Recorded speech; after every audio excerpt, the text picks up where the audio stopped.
고난주간의 특별한 은혜가 우리 모두에게 있기를 바랍니다.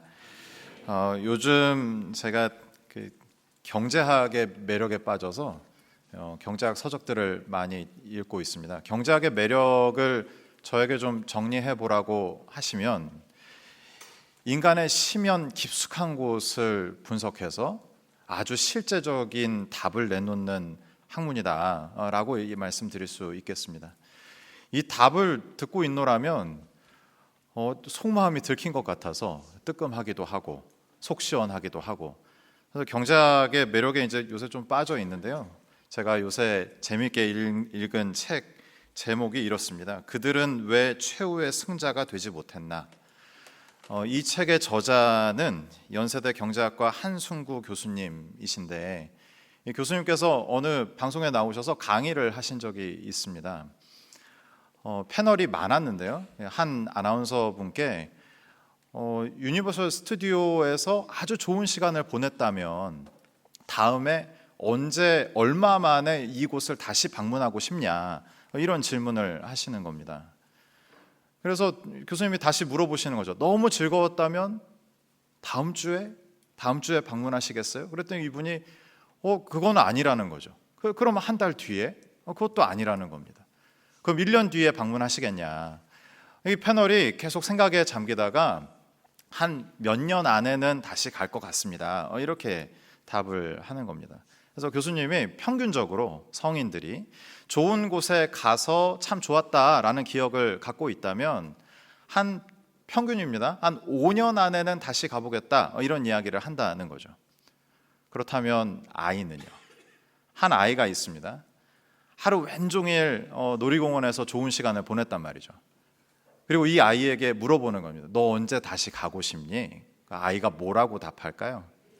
내일. 내일 당장. 내일 학교 가야 되고 할 일이 많음에도 불구하고 당장 내일 가고 싶다, 이렇게 이야기할 거라는 거죠. 그러면 어른도 성인도 즐겁고 아이도 즐거웠는데 왜 이런 다른 반응을 보이는가? 이런 질문을 하시는 겁니다. 경제학자이시니까 경제학으로 이제 접근해서 답을 내시는데 이런 거죠. 교수님의 답은 이렇습니다. 아빠의 돈은 공짜이니까. 놀이공원에 가려면 돈이 들 겁니다. 상당한 돈이 지출이 될 것인데 아이에게는 모두 공짜라는 것이죠. 교수님께서 자신의 아들에게도 이 논리를 가지고 실험을 한번 해보셨답니다. 아이가 장난감 가게에 갔는데 들어 누워서 이거 사달라고 떼를 쓰고 있는 거죠. 그래서 안 되겠다, 내가 경제학자고 또 우리 아이에게 경제 관념을 좀 가르쳐야 되겠다, 이렇게 생각을 하시고 선언을 하신 겁니다. 이제 아빠는 장난감을 사주지 않을 거야. 이제 너는 동그라미를 모아야 돼. 그래서 잘하고 또 말 잘 듣고 심부름하고 하면은 이제 동그라미 하나씩을 주었다는 겁니다. 동그라미 하나는 500원짜리 장난감을 살 수 있는 권리. 그래서 열심히 아이가 모았다는 거죠. 그리고 나서 우리 아이가 달라졌어요. 이렇게 장난감 가게 가서 더 이상 떼를 쓰지 않는다고 합니다. 아이가 점원 누나를 부르더래요. 7살짜리 남자아이입니다. 그리고 한동안 이 점원 누나랑 이야기를 나누는 거죠. 무슨 얘기를 하는지 들어봤더니 이 장난감은 다음 주에 세일을 하나요?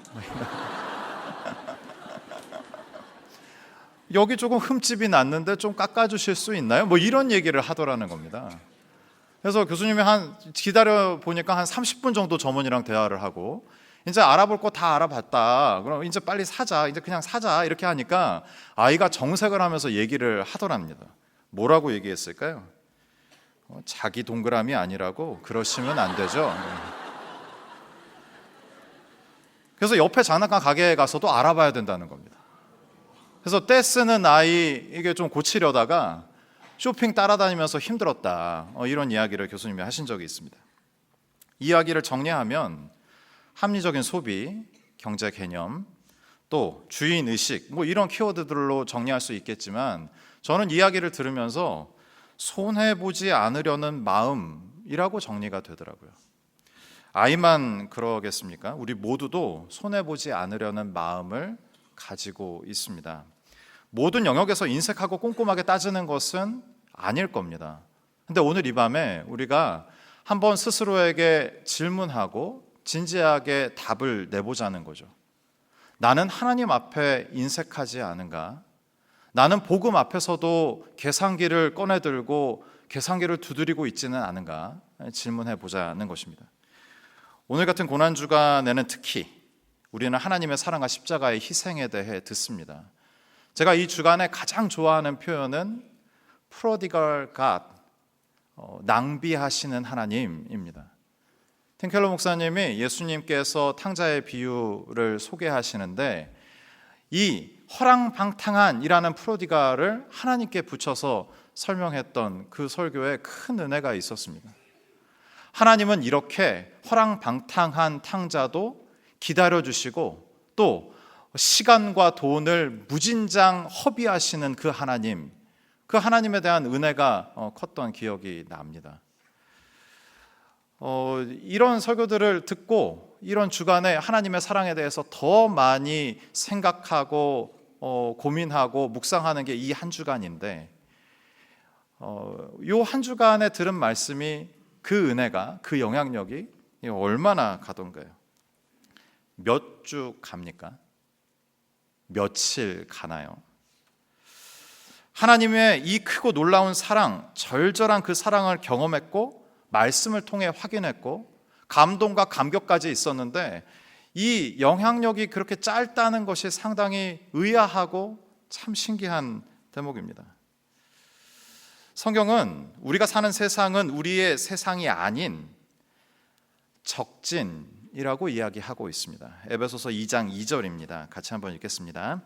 그때에 너희는 그 가운데에서 행하여 이 세상 풍조를 따르고 공중의 권세 잡은 자를 따랐으니 곧 지금 불순종의 아들들 가운데서 역사하는 영이라. 아멘. 공중의 권세 잡은 자, 그가 다스리는 세상이다 라는 것이죠.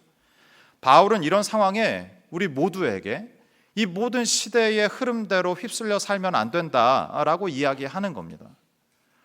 우리가 오늘 밤에도 말씀을 듣고 그 말씀을 의지해서 기도할 것입니다. 하나님께서 은혜 주실 줄 믿습니다. 근데 그 은혜를 가지고 우리가 일상으로 돌아가면 거기는 어떤 곳이라고요? 적진이라는 거죠. 우리가 받은 은혜를 다 없애버리려고 애를 쓰고 있는 상황입니다. 그래서 우리는 더 모이고 더 말씀을 듣고 더 기도하기를 힘써야 될 줄 믿습니다.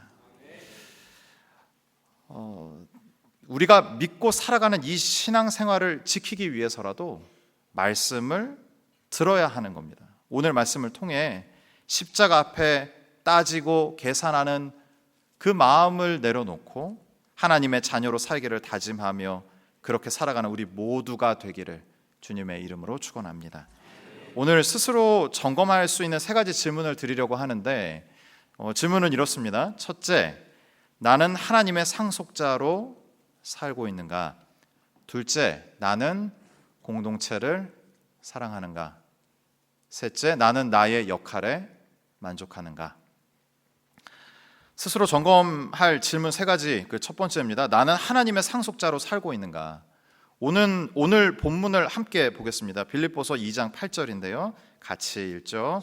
사람의 모양으로 나타나사 자기를 낮추시고 죽기까지 복종하셨으니 곧 십자가에 죽으심이라. 바울은 빌립보 교회에 편지하고 있습니다. 주님의 희생에 대하여 이야기합니다. 주님이 희생하시면서 얻으신 것은 무엇입니까? 우리입니다. 로마서 8장 17절에 이렇게 기록합니다. 자녀이면 또한 상속자 곧 하나님의 상속자요 그리스도와 함께한 상속자니. 주님은 희생하심으로 자녀를 얻으셨습니다. 우리는 그 희생으로 주의 자녀가 되었고 상속자가 되었습니다. 이 약속은 이스라엘 민족에만 국한된 이야기가 아닙니다. 주님의 십자가 사건을 믿고 주님의 희생으로 나의 모든 죄가 해결되었다라고 믿는 모든 사람들에게 적용되는 약속입니다. 에베소 3장 6절 한번 같이 읽을까요? 이는 이방인들이 복음으로 말미암아 그리스도 예수 안에서 함께 상속자가 되고 함께 지체가 되고 함께 약속에 참여하는 자가 됨이라. 아멘. 하나님의 상속자가 된다는 것은 풍요 속에 산다는 이야기입니다. 이것은 단순히 영적인 풍요만을 이야기하지 않습니다. 보이는 세상에서의 풍요도 포함되어 있는 말입니다. 이것을 월터 브루그만은 그의 책 완전한 풍요에서 두 가지 근거를 제시합니다. 하나님의 자녀로 사는, 하나님의 상속자로 사는 사람이 풍요로운 삶, 영적이고 육적인 풍요로운 삶을 누리며 사는 것을 이 두 가지 근거를 제시하고 있습니다. 첫 번째는 하나님께서 보이는 세상을 만드시고 어떻게 하셨대요? 보시기에 좋았더라 하셨다는 겁니다. 부정하지 않으셨다는 거죠. 두 번째는요, 예수님께서 이 땅에 오셔서 가난하고 병든 자들과 함께 하셨고 그들의 실제적인 필요를 채워주셨다라는 겁니다. 월터 브루그만은 이 두 가지 근거를 제시하면서 하나님의 상속자, 하나님의 자녀는 풍요롭게 산다, 영적으로 육적으로 풍요롭게 산다라는 이야기를 하고 있습니다. 상속자로 불러주셨다면 그 의무와 역할이 있습니다. 열왕기하 2장 9절인데요, 이렇게 기록합니다. 건너매 엘리야가 엘리사에게 이르되 나를 내게서 데려감을 당하기 전에 내가 내게 어떻게 할지를 구하라. 엘리사가 이르되 당신의 성령이 하시는 역사가 갑절이나 내게 있게 하소서 하는지라. 아멘. 여기서 갑절이라는 의미는 장자의 권한, 상속자의 권리와 책임을 이야기하는 것입니다. 장자들은 그랬거든요. 다른 형제들보다 2배를 받았습니다. 재산을 2배를 받는 이유는 뭘까요? 아버지 사후에 이 장자가 책임을 가지고 자신의 형제들을 돌봐야 했기 때문입니다. 야곱이 그토록 애타게 찾고 가지려고 했던 그 장자는 권리만이 아니라는 것이죠. 책임도 포함되어 있는 것입니다. 우리는 이렇게 이야기할 때가 종종 있습니다. 하나님, 이번만 도와주시면 그 수익으로 11조도 내고 감사헌금도 하고 좋은 일에 많이 쓰겠습니다. 불안한 정세로 인해 예측할 수 없는 상황 속에 이렇게 기도하시는 성도님들이 참 많이 계십니다. 그 기도가 주님 앞에 온전히 응답받기를 간절히 바랍니다. 그러나 잊지 마십시오. 하나님께서 복을 주시는 이유, 상속자로 살게 하시는 것은 우리를 위한 것이기도 하고 동시에 우리 지체들, 공동체를 위한 것이기도 하다는 사실입니다. 그 은혜가 우리 모두에게 있기를 간절히 바랍니다. 오늘 점검해야 할 두 번째 질문은 나는 공동체를 사랑하는가입니다. 주님은 철저한 순종과 희생으로 인해 자녀를 얻으셨습니다. 엄밀히 얘기하면 자녀들을 얻으셨습니다. 그 자녀들은 이제 주님의 상속자들로 공동체를 이루며 삽니다. 서로 받은 복을 나누고 서로를 위해 기도해주고 응원해 주기만 하는 공동체라면 참 좋겠는데 현실 교회는 그렇지가 않습니다. 여전히 부족한 죄인들이 몰려 있기 때문에 늘 시끄럽고 상처받고 사과하고 용서하는 일들이 계속 일어나고 있습니다. 어제 정 목사님, 교회는 의인들의 전시관이 아니라 죄인들의 병원이라고 하였는데 딱 그렇습니다. 여전히 부족한 죄인들이 가시도 친 삶으로 그대로 살아가는 것이죠. 어느 때는 너무나도 고귀한 천사 같은데 어느 때는 엄청난 말들을 쏟아내고 사랑하는 지체들의 마음을 상하게 하는 때가 있습니다. 제가 새가족 강의 4주차를 맡고 있는데 제가 맡은 강의 주제가 공동체입니다. 그럼 저의 역할은 뭘까요? 공동체에 대한 긍정적인 인상을 갖게 하는 것입니다. 그리고 정말 그런 마음입니다. 정말 좋기 때문에 권하는 거거든요. 그래서 제가 너무 역할을 충실히 수행을 하면 너무도 많은 기대를 하시더라고요. 그래서 동시에 하는 것이 있습니다. 너무 기대하시지 않도록 가서 상처받으실 수 있기 때문입니다. 그럼에도 불구하고 우리는 공동체를 통해 구원을 받았고 구원을 이루어가고 있습니다. 손해보지 않으려는 이 마음을 누그러뜨리기 위해서는 연습이 필요하거든요. 실습이 필요합니다. 그 연습과 실습과 훈련의 장이 공동체다라는 것이죠. 담임 목사님께서 언제 그 교육자들에게 이런 문제 제기를 하신 적이 있습니다. 성도님들께서 감사의 마음 또 무언가를 이제 주시면서도 이제 감사의 표현을 하실 때가 있습니다. 그럴 때 목사님이 보시기에는 그 교육자들이 충분히 감사의 마음을 표현하지 않아서 오해를 사기도 하고 또 그렇게 이제 표현하지 않은 것에 대해서 되게 이제 의아하게 여기셨던 적이 있습니다. 그래서 나는 도저히 이해할 수가 없다 이러시면서 그 한 주간에 누군가에게 무언가를 줘보라고 하셨습니다. 그렇게 하신 이유는 목사님 보시니까 교육자들이 너무 받기에만 익숙하고 주지 않아서 주는 사람의 마음을 잘 모른다라고 생각하신 것 같습니다. 그래서 그 주간에 저도 목사님 말씀하셔서 이렇게 줘봤습니다. 시간도 주고, 뭐 이렇게 돈도 쓰고 이렇게 해봤단 말이죠. 그랬더니 5만 가지 생각이 들더라고요. 좋게 그것을 참 기쁘게 받고 이렇게 하는 분들을 보면은 그렇게 마음이 좋습니다. 그런데 제가 마음을 써서 어쨌든 그 시간과 돈을 써서 이렇게 표현한 그때에 반응이 그렇게 돌아오질 않으면 내가 괜한 짓을 했나 마음이 상하기도 하고 그래도 감사는 할 거야 막 이런 생각들을 하면서 애써 저를 위로하고 이렇게 지나가더라고요. 그리고 나서 주시는 분들의 마음을 좀 더 알게 됐습니다. 그리고 그 뒤에는 보다 더 잘 받으려고 합니다. 마음을 표현하시면 정말 그 마음을 감사히 그 마음을 표현하시는 것조차도 얼마나 큰 마음의 결단이고 용기인 것을 알기에 더 잘 표현하려고 합니다. 애쓰려고 합니다. 이런 시간들 실험하고 훈련하고 시도해보는 이런 시간들 말이죠. 이런 시간들을 공동체 안에서 보내므로 우리는 더욱 성숙해가고 성장해 갑니다. 공동체가 힘겹고 어려울 때가 있지만 포기할 수 없고 사랑할 수밖에 없는 이유가 여기에 있습니다.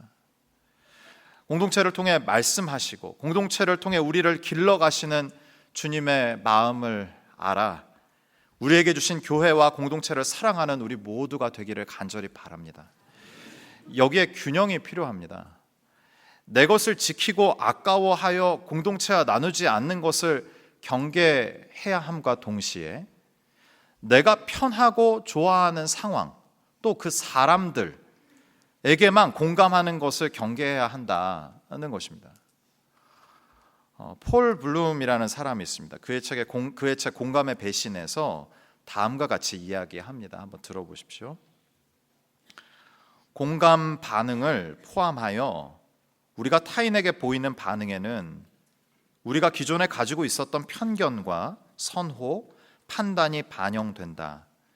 이것은 공감이 우리를 꼭 도덕적인 사람이 되게 하지는 못한다는 사실을 보여준다.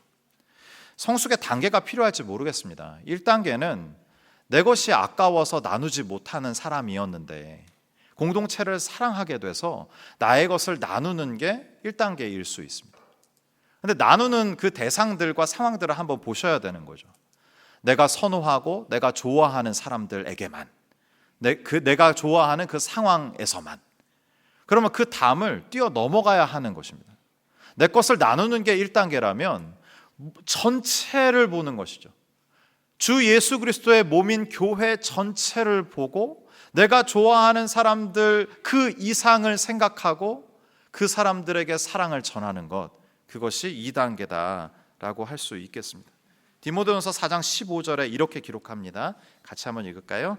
이 모든 일에 전심전력하여 너희의 성숙함을 모든 사람에게 나타나게 하라. 특정 부류, 내가 좋아하고 선호하는 사람들에게만 나타나게 하라는 것이 아니라 모든 사람에게 나타나게 하라고 이야기하고 있습니다. 우리는 공동체로 부르심을 받았고 또 공동체를 세워가는 주의 성도인 줄 믿습니다. 나의 것을 나누고 또 그 지경을 확장해 나가는 우리 모두가 되기를 간절히 바랍니다. 세 번째 마지막 질문입니다. 나는 나의 역할에 만족하는가? 오늘 본문을 다시 한번 보겠습니다. 빌립보서 2장 8절입니다. 같이 한번 읽죠. 사람의 모양으로 나타나사 자기를 낮추시고 죽기까지 복종하셨으니 곧 십자가에 죽으심이라. 어느 주일인지 정확하진 않지만 아마 새생명축제 기간이었던 것 같습니다.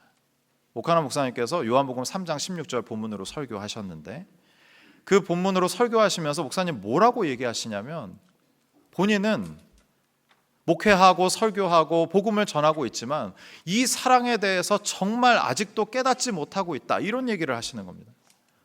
제가 그 말씀이 엄청난 충격이었습니다. 아니, 오카는 목사님이 그걸 모르시면 대체 누가 알 수 있나.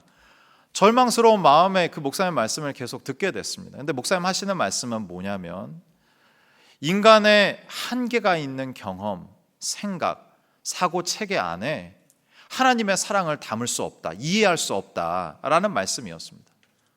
또 하나님의 사랑을 조금이라도 깨달았다면 우리가 이렇게 살아갈 수가 없다라는 말씀이었습니다. 얼마나 공감이 되는 말씀입니까? 주님이 우리에게 베푸신 사랑은 실로 놀랍습니다. 크고 광대합니다. 오늘 본문은 그 주님의 사랑을 두 가지 사건으로 제시합니다. 하나는 성육신이고 하나는 십자가에서 죽으심입니다. 이 두 가지가 어떻게 부가적으로 설명이 되었는지 오늘 본문을 다시 한번 봤으면 좋겠는데요. 사람의 모양으로 나타나사, 이게 성육신 아닙니까? 이것을 어떻게 표현합니까? 자기를 어떻게 해요? 낮추시고 죽기까지, 십자가의 죽으심입니다. 그거는 어떻게 해요? 복종하셨으니, 이렇게 나타납니다. 천국 보좌를 버리시고 인간의 몸을 입고 오신 성육신 사건을 주님의 낮추신 사건이라고 표현하는 거죠. 그리고 십자가에 죽으신 그 사건을 복종과 순종으로 묘사하고 있습니다. 우리를 위해 죽으신 것도 엄청난 사랑의 표현이지만 우리를 위해 이 땅에 사람의 모양으로 오신 것이 어찌 보면 예수님께 더 큰 희생과 포기였다라는 이야기입니다. 친구를 위해 죽는 이가 없다고 말씀하신 세상에서 온전한 사랑을 보여주신 분이 예수님이십니다. 그보다 더 근본적으로 주님이 약속하신 대로 이 땅에 몸을 입고 오셔서 우리와 함께 지내시며 사셨던 주님의 낮추심, 이것을 동시에 우리는 늘 기억해야 하겠습니다. 주님이 사랑하셨던 제자 요한이 그랬습니다. 그는 12제자 공동체의 막내였습니다. 그런 그를 주님께서 사랑하시고 돌보시고 아끼셨습니다.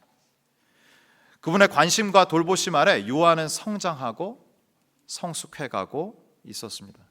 모든 제자가 그러했지만 요한은 주님을 참 많이 닮은 제자입니다. 그분의 한 말씀, 눈짓, 표정만 보더라도 주님께서 어떤 마음을 갖고 계시는지 알고 있었던 제자입니다.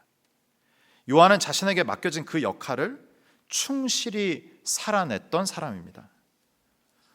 어느 날 주님께서 마지막이라는 말씀을 여러 번 반복하시더니 기도하러 가자 하셨습니다. 그날따라 너무 피곤해서 주님이 기도 부탁하셨는데도 불구하고 기도에 집중하지 못했습니다. 로마 병사들이 들이닥쳤습니다. 주님을 밧줄로 묶고 주님을 잡아갔습니다. 저항해보려 했지만 쉽지 않았습니다. 형님들 다 도망해버렸고 베드로 형님과 둘만 남아 있었습니다. 그리고 황급히 잡혀가시는 주님을 따라갔습니다. 제사장의 뜰로 들어가시는 것을 보고 제사장의 집으로 얼른 들어가게 됐습니다. 해 뜨기 전이라 공기가 무척 차가웠던 모양입니다. 베드로 형과 모닥불을 쬐면서 있다가 누군가 다가와 이렇게 물어보는 겁니다. 당신은 저 사람의 제자입니까? 요한은 당연히 용기 있는 말로 또 힘 있는 어투로 나는 저분의 제자입니다 라고 대답했습니다. 그 사람은 연이어서 베드로 형에게 묻습니다. 요한복음 18장 25절입니다. 시몬 베드로가 서서 불을 쬐더니 사람들이 묻되 너도 그 제자 중 하나가 아니냐? 베드로가 부인하여 이르되 나는 아니라 하니. 요한은 생각합니다. 뭐야? 이 형 지금 뭐라고 얘기하는 거야? 주님을, 선생님을 배신하는 거야? 의아한 얼굴로 베드로를 빤히 쳐다보고 있었습니다. 베드로 형은 주님이 처형당하시는 그 장소에도 나타나지 않았습니다. 주님은 요한에게 주님의 어머니를 부탁하십니다. 요한복음 19장 26절 27절입니다. 예수께서 자기의 어머니와 사랑하시는 제자가 곁에 서 있는 것을 보시고 자기 어머니께 말씀하시되 여자여 보소서 아들이니이다 하시고 또 그 제자에게 이르시되 보라 내 어머니라 하신대 그때부터 그 제자가 자기 집에 모시니라. 그 자리에 요한이 있었던 것이 정말 다행입니다. 베드로가 있었다면 의욕만 앞서서 주님 그것은 무슨 의미입니까? 제가 뭘 해야 됩니까? 십자가 위에 가뜩이나 힘든데 이렇게 말을 못 알아듣는 베드로에게 친절하게 설명해 주실 주님이지만 그 자리에 요한이 있는 것이 참 다행입니다. 그 이후에 베드로 형은 어떻게 됩니까? 갑자기 물고기 잡으러 간다 합니다.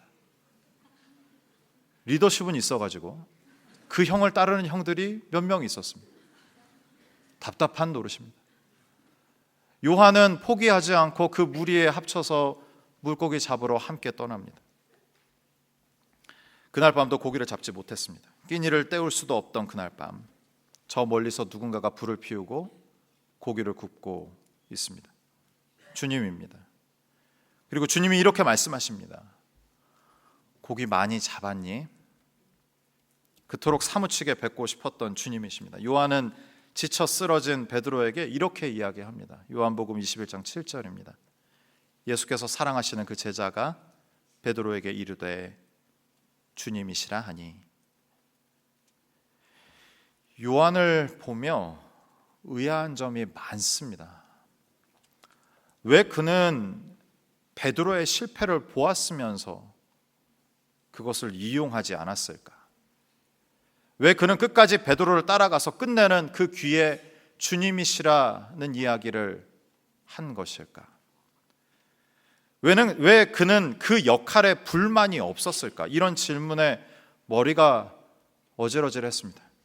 다시 요한복음 21장 7절을 보게 되었는데 이렇게 기록되어 있더라고요. 예수께서 사랑하시는 그 제자가 베드로에게 이르되 주님이시라 하니. 요한은 복음서를 쓰면서 자신을 가리켜 꼭 이렇게 서술합니다. 예수께서 사랑하시는 제자.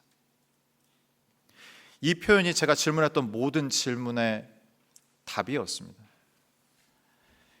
예수님께서 사랑하는 사람. 주님께서 나를 사랑하신다는 사실을 안다면,